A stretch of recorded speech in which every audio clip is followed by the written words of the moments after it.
이번이 재갈공명 두 번째 시간이죠. 오늘이 2026년 2월 7일 오전 9시 12분을 가리키고 있네요. 이번에는 여기서부터 할 차례죠. 형주는 북쪽으로 한수 면수에 의지해 있고 이로움은 남해까지 닿으며 동쪽으로 오해로 이어지고 서쪽으로 파와 촉과 통하니 이는 전쟁하기에 적당한 나라이며 그곳의 주군은 지킬 능력이 없어 이것은 거의 하늘이 장군에게 보탬이 되어준 것이니 장군은 취할 뜻이 있으십니까?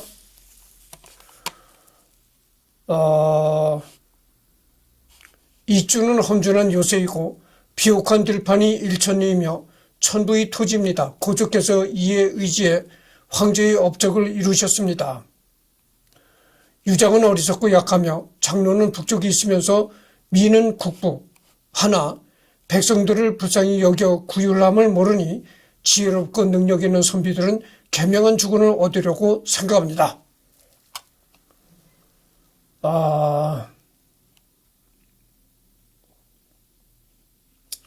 장군께서는 황실의 후예이며 신의 있는 사회에 드러났으니 영웅들을 총괄하여 관할하며 현인 그리워하는 것을 목마른 사람이 물 찾듯 하십니다.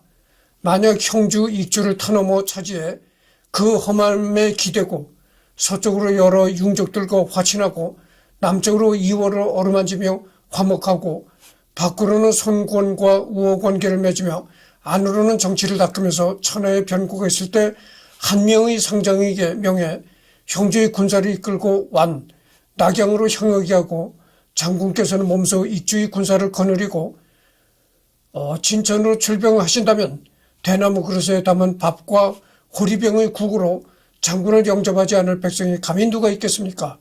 실로 이처럼 한다면 가히 폐업이 이루어지고 한실이 흥할 것입니다.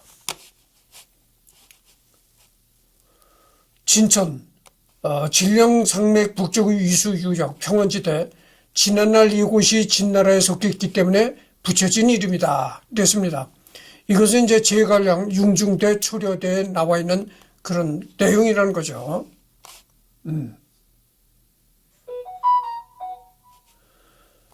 그러니까 이제 그 제갈량한테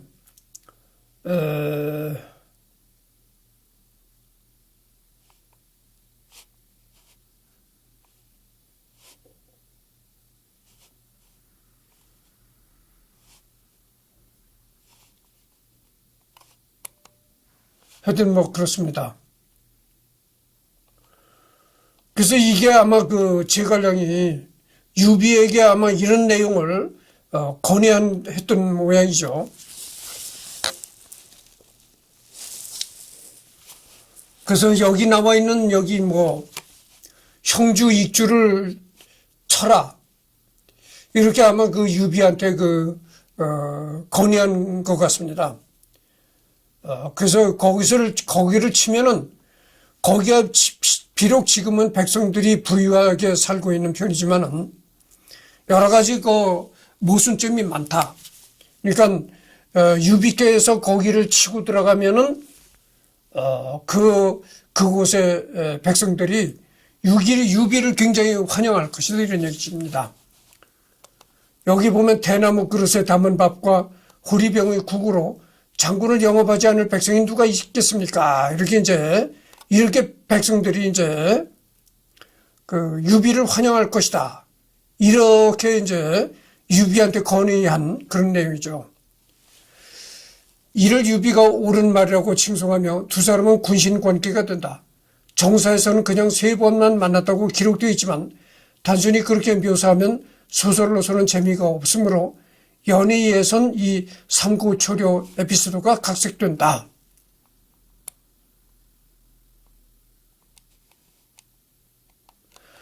그러니까 이 유비가 제갈공명이 초가집에서 살고 있는데 초가집에서 평범하게 살고 있는 제갈공명을 3번이나 찾아갔다 이런 얘기죠. 3번이나 찾아가가지고 나하고 같이 뜻을 펴보자 이렇게 부탁을 하냐고 3번이나 찾아갔다. 이래서 그 삼구초려라는 사자성어가 여기서 생겨났다 이런 말입니다. 유비와 제갈량과의 정이 날로 깊어져 관우 장비 등이 불쾌한 기색을 보이자 유비가 내가 공명을 얻은 것은 물고기가 물을 만난 것과 같다. 원컨대 제군은 이에 관해 다시 말하지 말라라고 다독이자 불평을 멈췄다. 이것이 고사성어 수어지교의 유래다. 그러니까 유비와 제갈량이 이렇게 아주 돈독하게 서로 이렇게 사이가 되다 보니까 그러니까 이 관우 장비 이런 사람들이 또 질투심이 날 수밖에 없는 겁니다. 그러니까 여기에 대한 그 불만을 토로하자 그 유비가 뭐라고 했냐면은 제군들은 이에 관해서 내가 그렇게 그 제갈량을 좋아하는 것에 관해서 말하지 말라 이렇게 얘기를 했다는 거죠. 여기서 이제 수어지교라는 그런 사자성어가 생겨났다 이런 얘기입니다. 그래서 수어지교라는 건 뭐냐면은 이런 얘기예요. 물과 물고기다. 응? 물과 물고기다. 물수 고기 어짜입니다. 물고기 어짜죠. 그러니까 어떻게 되겠어요? 물과 물고기니까 이거는 뗄래야 뗄 수 없는 관계다 이런 뜻을 가지고 있다 이런 얘기예요. 뗄래야 뗄 수 없는 관계다. 한편 형조의 주인인 유표는 채부인의 말을 받아들여 작은 아들인 유종을 사랑하고 맏아들인 유기를 홀대했다. 유기는 제갈량에게 조언을 구했으나 제갈량은 대답을 회피했다. 유기가 누각으로 제갈량을 불러 사다리를 치우고 조언을 강요하자 제갈량은 유표의 근처가 아니라 바깥에 머무는 쪽이 안전하다고 조언한다. 때마침 황조가 죽자 유기는 밖으로 나가 강하태수가 되었다. 제갈량 전에는 제갈량이 춘추오패 중 하나인 진문공 중의의 고사, 중의의 아버지인 현공의 애첩인 여희는 자신이 친아들인 해제를 후계자로 삼기 위해 헌공이 자식들을 의심하도록 음모를 꾸몄는데 자신이 몸에 꿀을 발라 벌들이 달려들게 하고는 형인 신생이 벌을 쫓고 여의를 지키려는 걸 겁달라는 것처럼 보이게 했다. 이에 분노한 헌공이 신생을 베어버리자 중의는 도망을 가서 살아남아 뒤에 즉위하여 패자가 되었다는 내용을 언급한다. 연이 창작으로 알고 있는 사람들도 있는데 제갈량전에서 언급된 내용이다. 이런 얘기가 나왔는데요.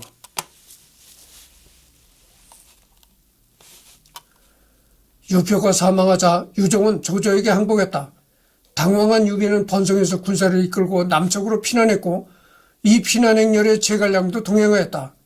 제갈량은 양양을 지날 때 유비에게 유종을 공격하여 형주를 얻으라 권했으나 유비는 이에 따르지 않았다. 당시 공성전이 대단히 오랜 시간 동안 이루어지는 어려운 과정임을 감안하면 유비가 제갈량의 조언을 따랐더라도 유표가 남긴 거성인 양양을 완의 조조군이 당도하기 전까지 함락시켰을 가능성은 낮다. 이 유비와 제갈량 시대가 어느 시대죠? 춘추전국 시대다라 이 말이죠. 춘추전국 시대라는 건 뭐냐면은 중국에도 고대 중국 시대는 이렇게 여러 나라로 쪼개졌던 겁니다. 중국이. 그래서 이렇게 여러 나라가 난립해가지고 서로 힘겨루기를 한 겁니다. 힘겨루기 싸움을 한 거요. 그래서 그 전쟁에 지면은 정복되기도 하고, 함락시키기도 하고 이랬던 거죠. 그걸 이제 춘추전국 시대라고 하는 겁니다. 그렇게 여러 나라가 난립하고 서로 힘겨루기에 몰두하는 그런 시대를 춘추전국 시대라고 하는 겁니다.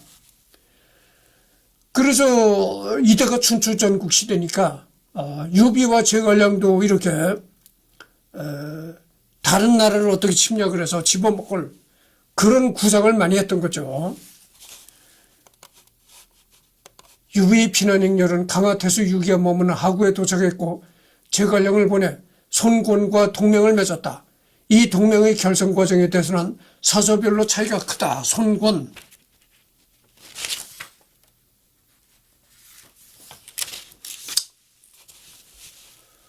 그래서 이 동맹, 여기 보면은 그 동맹을 맺었다고 하잖아요. 제갈량을 보내서 손권과 동맹을 맺었다.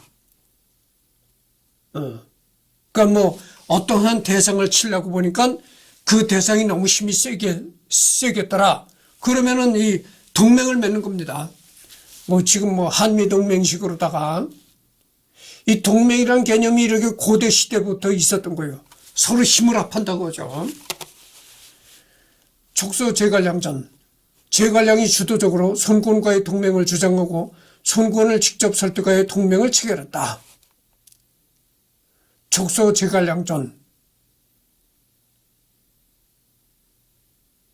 그러니까 제갈량과 손권이 동맹을 맺었다 이런 얘기죠. 그래서 이제 그 얘기가 제갈량전에 나온다 이런 얘기입니다. 촉소 선주전. 유빈하구에 도달한 이후 제갈량을 보내 손권과 동맹을 체결했다. 오서노숙전. 노숙은 유표가 죽었을 무렵 이미 유비와의 동맹을 주장하였다. 노숙은 당량에서 유비를 만나 동맹을 주장했다. 이에 동의한 유비는 하구에 도착한 이후 제갈량을 사신으로 보내 공식적으로 동맹이 체결되었다. 제갈량의 설득 과정은 전하지 않는다. 손권은 노숙을 보내기 전부터 이미 결심을 굳힌 상태였다. 그러니까 이게 뭐냐면은 사서입니다. 사서. 오서, 오주전, 뭐 오서, 주의전 이렇게 다 이게 역사서입니다. 오서, 주의전. 노숙이 당량에서 유비와 만나 상의를 마쳤다. 하구의 주둔할 무렵 제갈량을 보내 공식적으로 동맹이 체결되었다. 제갈량의 설득 과정은 전하지 않는다. 손권은 노숙을 보내기 전부터 이미 결심을 굳힌 상태였다. 강표전. 손권이 유비에게 노숙을 보내 자신의 의사를 전달했다. 본래 창호태수 오거에게 의탁하려던 유비는 이에 손권과의 동맹으로 노선을 선회했다. 이하는 오수 오주전과 같다. 제갈량의 설득 과정은 전하지 않는다. 손권은 노숙을 보내기 전부터 이미 결심을 굳힌 상태였다.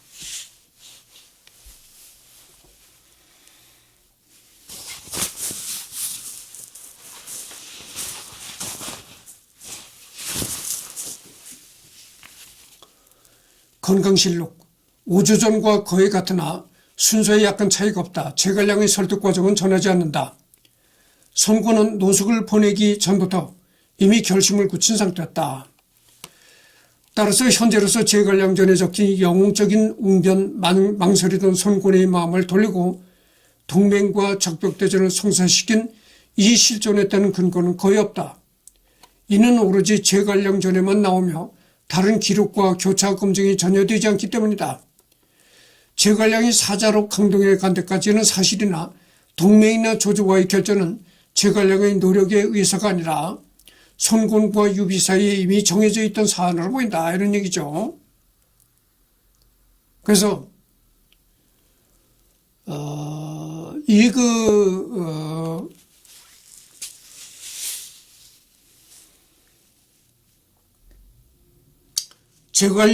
제갈량과 손권이 동맹을 맺은 것은 순전히 이게 제갈량 노력 때문이다. 이렇게 말할 수는 없다는 거죠.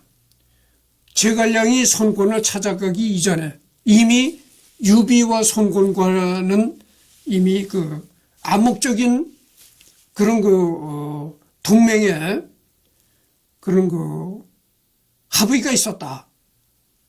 이런 얘기죠. 유비와 손권은 동맹을 맺어 조조와의 일전을 준비하였고 아무튼 제갈량이 손권을 찾아가기 전에 이미 유비와 손권 간에 동맹을 맺자 이런 암묵의 묵시적인 이게 있었다. 등등 이런 얘기보다도 어쨌든 간에 유비와 손권과는 동맹을 맺었다 이런 얘기죠. 유비와 손권이 동맹을 맺는 결과가 생겼고 그래서 이제 조조와의 일전을 벌일 태세가 준비가 되었다 이런 얘기입니다. 그 조조와의 일전을 피 어린 그 힘겨루기를 하기 위해서 유비는 손권과 동맹을 맺었다는 얘기입니다. 적벽대전에서 조조를 크게 무찔렀다. 결과는 어떻습니까? 이렇게 손권과 동맹을 맺은 유비가 적벽대전에서 조조를 크게 무찔렀다 이런 얘기죠. 유비는 이때 형남 사군을 할애받았다. 제갈량은 군사 중랑장이라는 지위를 받고 영릉 계양 장사 상군을 감독하며 군사 중랑장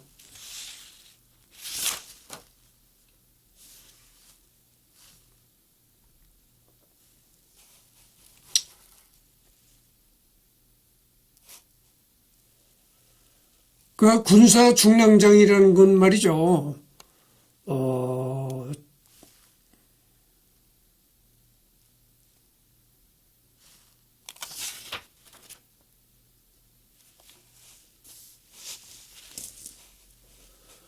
영릉 계양 장사 3군을 감독했다고 하니까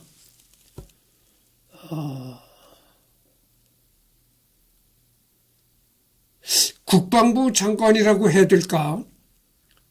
지금으로 말하면 국방부 장관이나 그렇지 않으면 합참본부장 그 정도 되지 않았을까 이렇게 생각합니다. 원자의 기록에 따르면 장소가 제갈량을 손권에게 추천했지만 제갈량이 손권은 자신을 쓰지 못할 것이라며 거절했다고 한다. 제갈근전 주석 강표전에 따르면 손권은 제갈량의 형인 제갈근을 떠보며 제갈량을 영입하려 했으나 제갈근이 거절하여 무마되었다고 한다. 이후 유비가 익주에 들어서 유장을 공격하자 관우와 함께 형주를 맡다가 장비 조운과 함께 유비를 지원하러 북상하여 성도 포위에 참여했다. 유장이 항복하자 제갈량은 군사장군에 올라 유비 벼슬인 좌장군부의 일을 대행하였다.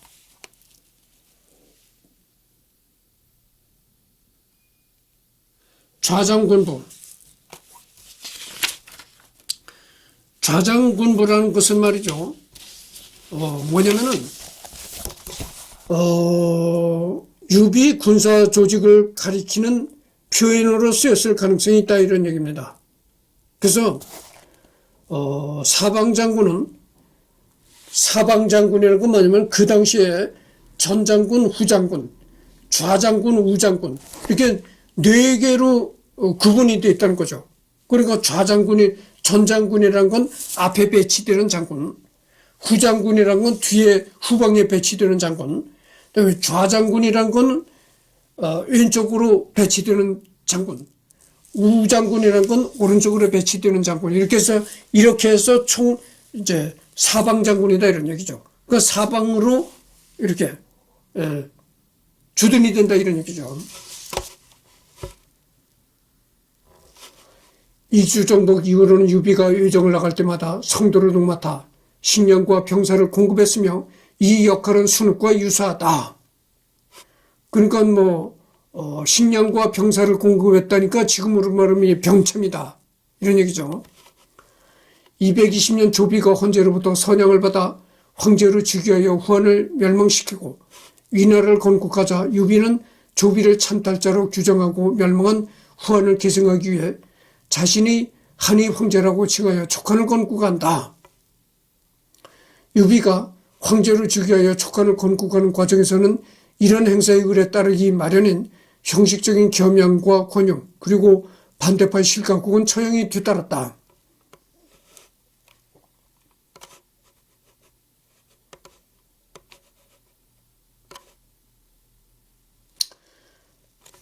나라가 이렇게 건국하게 되면은 말이죠. 새롭게 나라를 세우려다 보면은 그 반대파가 생길 것 아니겠어요? 그 반대파를 처형시킨다 이거죠. 그 반대파를 처형시킴으로써 자신의 권력을 더 돈독히 한다 이런 얘기죠. 그래서 김정은이가 권력자에 오르면서 자신의 권력을 더 튼튼하게 하기 위해서 장누구야. 지금 딱 막혀서 또 그런데 장모도 고사포로 총살했고 자기 형도 공항에서 그렇게 독극물로 죽였잖아요. 그런 식인 거죠. 제갈량은 유비에게 황제에 오르도록 설득하는 역할을 수행하였으며 유비가 황제가 되어 촉한을 건국한 이후 승상에 임명된다. 그러니까 여러분들 말이죠. 지금이나 고대 시대나 똑같은 얘기가 되는 겁니다. 그 원리는 사람이 살아가는 그 원리는 똑같아요. 지금도 그렇잖아요. 아니 지금도 자기 혼자 대통령이 될 수 있나요? 아무리 난다 긴다 해도 자기 혼자 대통령이 될 수는 없는 겁니다. 뒤에서 받쳐주고 이러는 사람들이 있어야 된다 이거죠.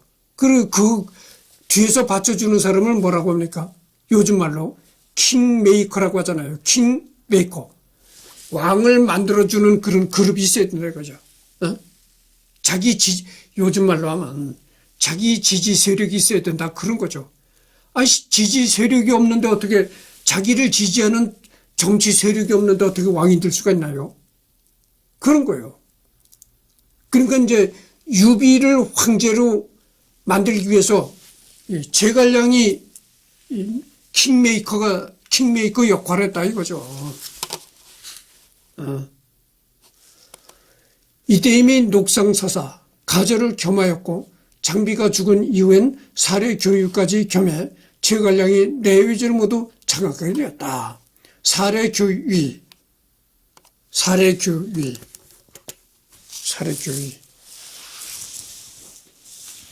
잠깐만 기다려주세요. 사례 교위.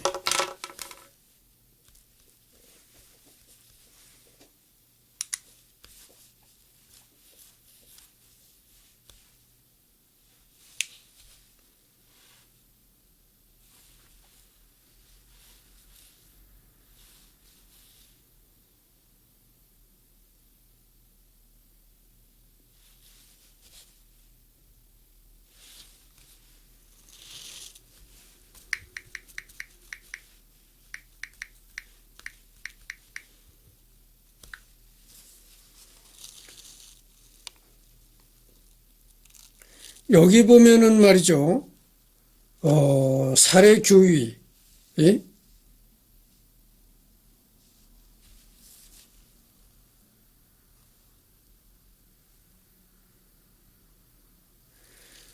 사례 교위의 역사적 역할은 후한 수도권에서 수도방위 경비를 담당하는 군사 경비 관직으로 수도를 지키고 수도권 질서를 유지하는 데 핵심적이었다는 점이다. 또한 사례 교위는 수도 방위에 특화된 직위로 수도를 요직으로 삼아 수도 방위에 집중한 구조로 보여줍니다. 그러니까 이 사례 교위라는 것은 말이죠. 지금으로 말하면 그 수도 방위 사령부와 같은 역할이다 이거죠. 수도를 방위하는 그런 역할을 맡은 그런 부대다 이런 얘기죠. 유선의 나이가 후한 말 기준. 그리고 여기 보면은 유비가 황제가 되어서 촉한을 건국하게 되자 제갈량은 승상에 오르게 되었다. 그러면 이 승상이라는 벼슬이 뭐냐면은 왕을 보유하고 왕을 대신해서 국가의 일을 해나가는 그런 자리다 이거죠. 그러니까 쉽게 말하면 2인자 역할을 맡았다 이런 얘기죠. 지금으로 말하면 국무총리라는 벼슬을 맡았다 이런 얘기가 되는 겁니다. 유선의 나이가 후한 말 기준으로 결코 어리지 않았다는 점에서 이런 인사는 상당히 과도했다. 유비가 황제로 즉위하여 촉한을 건국했을 무렵 관우는 이미 사망한 상태였고 장비도 얼마 지나지 않아 암살되었다. 유비는 복수심에 사로잡혀 오하의 전쟁을 준비하는 데 몰두했다. 죽이 석 달 만에 친정한 점으로 미뤄올 때 온전히 전시를 상정한 행복으로 보이는데 이 선택은 촉정치 정치구도를 결정짓게 된다.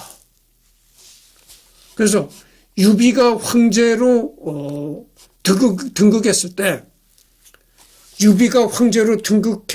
그때의 경쟁자였던 관우는 이미 사망한 상태였고, 그러니까 관우는 이미 사망한 상태였고 장비도 얼마 지나지 않아 암살되었다. 이런 얘기죠.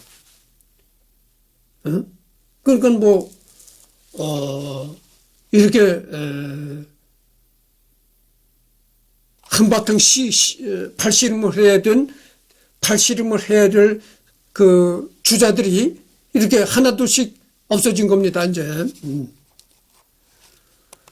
이릉대전에서의 기록적인 패퇴 이후 병이 깊어진 유비는 성도에 있던 제갈량과 이엄을 불러 탁구 대신으로 삼았으며, 이때 유비는 제갈량에게 승상의 재능은 조비 10배에 달하니 필시 나라를 안정시키고 끝내 대업을 완성할 수 있을 것이오. 만약 내 아들이 보조할 만하면 보조하고 만일 그 아이가 그만한 재능이 있지 않거든 승상께서 성도의 주인이 되도록 하시오. 그래서 이제 유비가 병이 들어서 근데 오늘 내일 언제 죽을지 모른다 이런 상황이 됐을 때 유비가 제갈량을 불러서 이런 유언을 했다는 거죠. 당신 재능은 그러니까 제갈량 보고 이런 그 유언을 했다는 겁니다. 당신 제갈량은 참 재능이 참 특별합니다. 그러니까 당신과 같은 그런 재능을 가졌다면은 틀림없이 이 나라를 안정시킬 수 있을 것이다. 그러니까 내 아들이 왕권을 이어받겠지만 내 아들이 왕권을 이어받을 만한 그런 그 능력이 없다면은 당신이 내 아들 대신 왕으로 해서 통치를 하십시오. 이렇게 유언을 했다는 거죠. 그러니까 이거는 여러분들 한번 생각해 보세요. 왕시대 때는 자기 아들이 좀 못나서도 자기 핏줄에게 물려주는 게 원칙입니다. 자기 핏줄에게 이 왕의 직위를 물려주는 게 자기 핏줄에게 왕의 직위를 물려주는 게 원칙이거든. 근데 내 아들이 부족함이 많거든 당신이 통치를 하시오. 이랬다는 거죠. 그 제갈량은 유비의 혈통이 아니죠. 남이죠, 남. 남인데도 이렇게 그런 말을 했다는 것은 상당히 유비가 제갈량을 굉장한 인재로 봤다는 얘기가 되는 겁니다. 그렇잖아요. 굉장한 인재로 봤고 또 유비가 제갈량을 그토록 신뢰했다. 이런 얘기가 되는 거죠. 라고 유언을 남기자 제갈량이 눈물을 흘리며 신이 감히 괴경지력을 다하고 충정지절에 힘쓸 것이니 죽기로 계속할 것이옵니다. 말하며 한실 중흥을 위해 각오를 다진다. 이제 사자성어가 나옵니다. 한자 사자성어가 나오는데 괴경지력이라는 것은 신하로서의 헌신을 한다. 이런 그런 내용을 가진 사자성어고 충정절개 충정절개가 무슨 뜻일까요? 한마디로 일편단심이다 이거죠. 일편단심 충성을 한다 이거죠. 그러니까 이런 얘기는 뭐겠어요?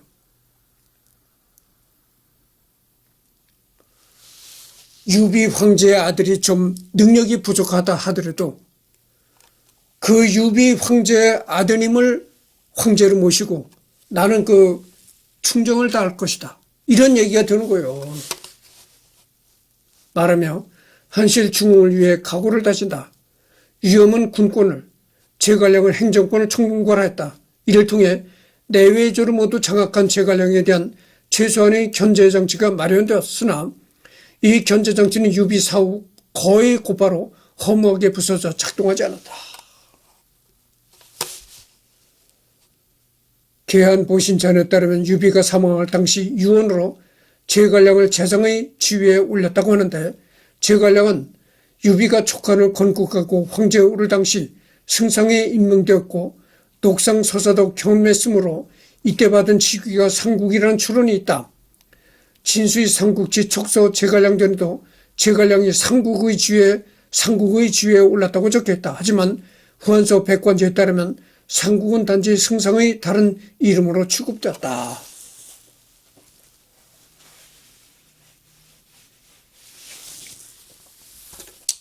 잠깐만 기다려 주십시오.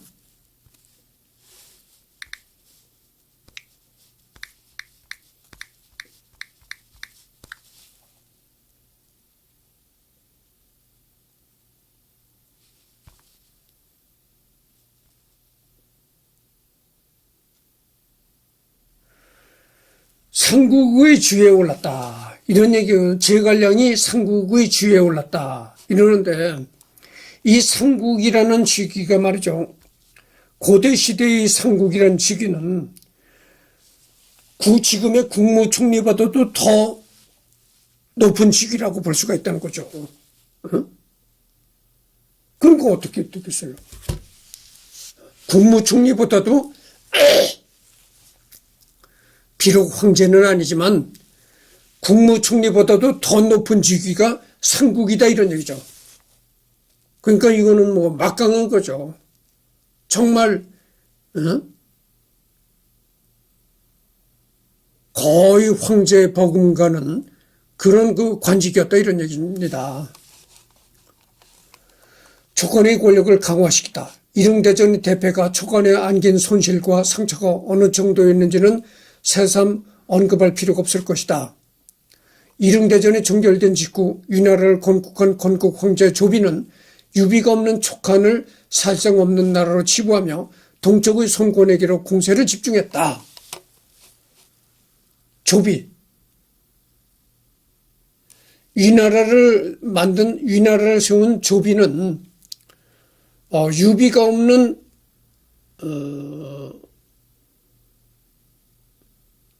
유비가 죽어서 없어진 촉한을 없는 나라로 치부했다 이거죠.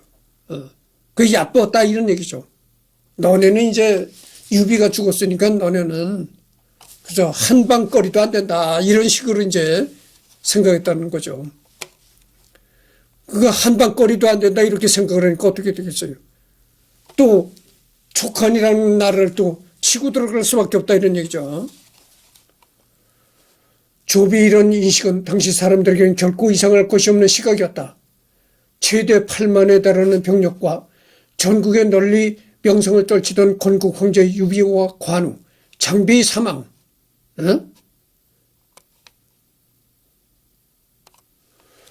조비가 그때 말이죠. 8만의 그런 병력을 동원할 수 있었다 이런 얘기가 되는 거예요. 그런 권력을 가지고 있었다.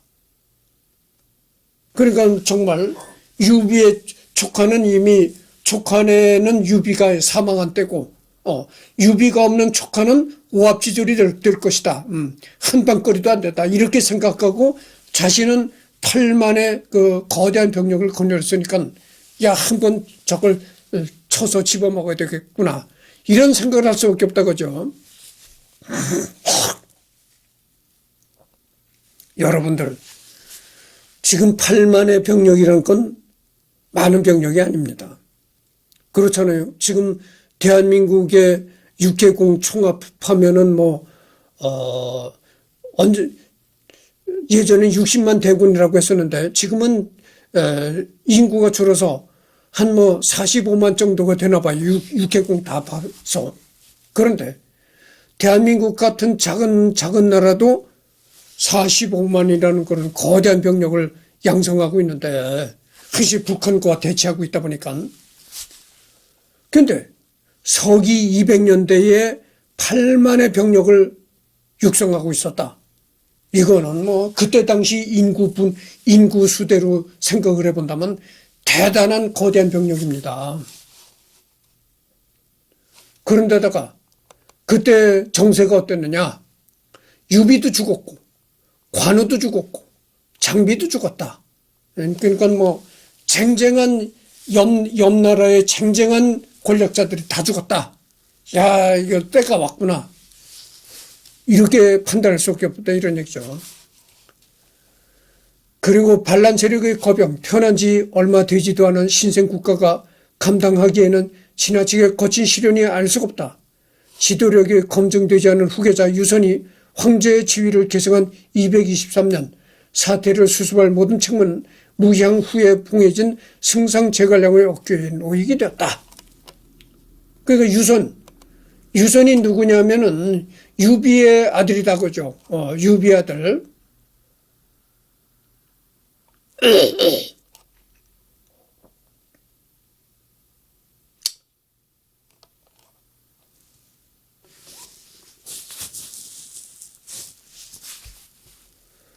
그래서 이제 유비가 죽자 유선이 이제 그 황제의 지위를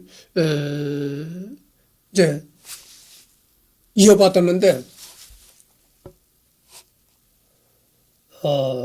그 유선이란 건 그러니까 자동적으로 이제 황제의 지위를 이어받은 데 불구하고 승상 제갈량 그보다는 이인자 제갈량에 대한 그런 책무가 더 강했다 이런 얘기죠. 그러니까 뭐 이 유선이라는 작자는 그러니까 유비의 아들이라는 그런 것 때문에 이제 자동적으로 황제를 이어받은 것에 불구하고 노련한 경험이 많은 지혜가 많은 제갈량의 책무가 막강했다 이런 얘기죠. 그러니까 촉한의 나라를 외부의 침략으로부터 보호하고 이끌어갈 그런 막중한 책무가 제갈량의 어깨 위에 얹혀졌다 이거죠. 그나마 다행인 것은 위나라에서 촉한이 약해진 틈을 타 당장 촉한을 멸망시켜야 한다는 의견이 있었지만 조비는 본인을 속인 손권을 목표로 삼았고 재위 기간 동안 총 3번 손권을 공격했지만 모두 실패한다. 이 덕에 촉한은 침략받지 않아 재정비할 시간을 벌 수 있었다. 지리적으로 촉한의 방어가 수월하다 해도 한창 나라 복구하는 도중에 위에서 계속 공격을 퍼부었다면 더욱 골치 아팠을 것이다.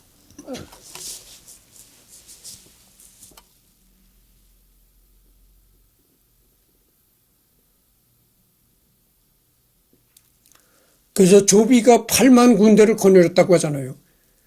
그 당시 인구가 그렇게 적었을 당시에 8만 군대, 막강한 8만 군대를 거느렸던 조비가 제일 누구를 공격했느냐? 이 손권을 공격했다는 거죠. 손권을 세 번에 걸쳐서 공격했다는 겁니다. 그 덕에 이 제갈량의 촉한은 무사할 수 있었다.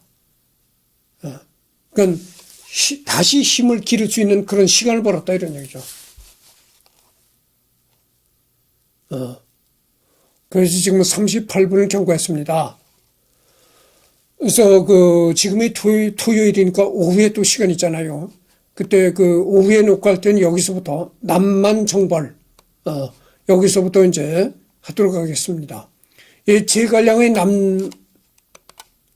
남만정벌 여기를 하도록 하겠습니다.